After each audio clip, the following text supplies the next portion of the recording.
Hello hello, je te retrouve aujourd'hui pour une recette automnale et gourmande, la tarte sucrée au potiron. On va commencer d'abord par éplucher notre potiron, l'ouvrir, les vider et le couper en petits morceaux. On met ça dans une casserole qu'on remplit à hauteur d'eau et on laisse bouillir pendant 15-20 minutes. Pendant ce temps, on commence notre pâte brisée sucrée. Vous pouvez passer cette étape si vous avez déjà une pâte sucrée toute faite que vous trouvez en grande surface. Pour les plus aguerris, je vous donne la recette. Vous mettez dans un cul de poule 200 g de farine, une pincée de sel, 50 g de sucre glace et 100 g de beurre. On mélange tout ça à la feuille avec le robot. Et là, ce qui va être crucial pour cette préparation, c'est que nos produits secs se mélangent au beurre afin d'obtenir une poudre qui s'apparente à la texture du sable, compressible mais friable. Ton beurre doit être totalement intégré pour avoir cette texture. Je mets mon robot en vitesse moyenne afin de ne pas réchauffer le beurre. On ne veut pas quelque chose de liquide ou de pâteux. Et cela peut prendre un quart d'heure pour arriver à cette texture. Pendant ce temps, on peut vérifier la cuisson de notre potiron. Je plante le bout d'un couteau dans mon potiron. Si ça rentre facilement, c'est que c'est cuit. Là, il est cuit, je l'égoutte et je l'écrase en purée. On réserve sur le côté. On vérifie le mélange dans notre robot. J'ai une texture sableuse, je rajoute mes liquides petit à petit. Un œuf battu et une cuillère à café d'eau. Petit à petit, mon mélange va s'agglomérer et former une pâte qui n'accroche pas à la cuve. On sort la pâte de la cuve et on la travaille le minimum possible pour former un boudin et l'aplatir en cercle. Essayez d'abaisser votre pâte au minimum à 4 mm.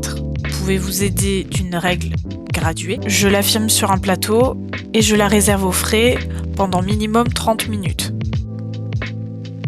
Je prends un cul de poule dans lequel je vais mettre 125 g de sucre et 2 œufs qu'on va venir blanchir.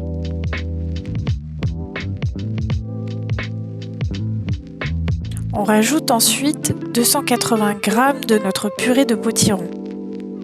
À notre préparation, on ajoute 10 g de crème liquide entière et une cuillère à café de cannelle, une cuillère à café de gingembre en poudre et une pincée de muscade.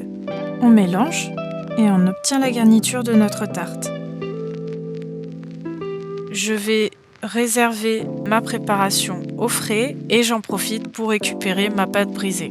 C'est possible que pendant son séjour au frais, elle se soit un peu rétractée. On l'abaisse au besoin et on vient la mettre sur notre cercle à tarte. Si tu as un moule à tarte, ça fait très bien l'affaire.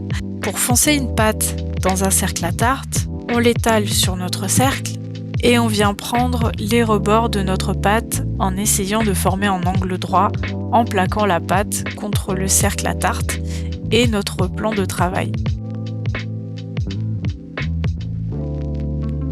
Avec mes pouces, je viens plaquer la pâte sur les bords de mon cercle afin de la lisser et d'avoir une couche uniforme.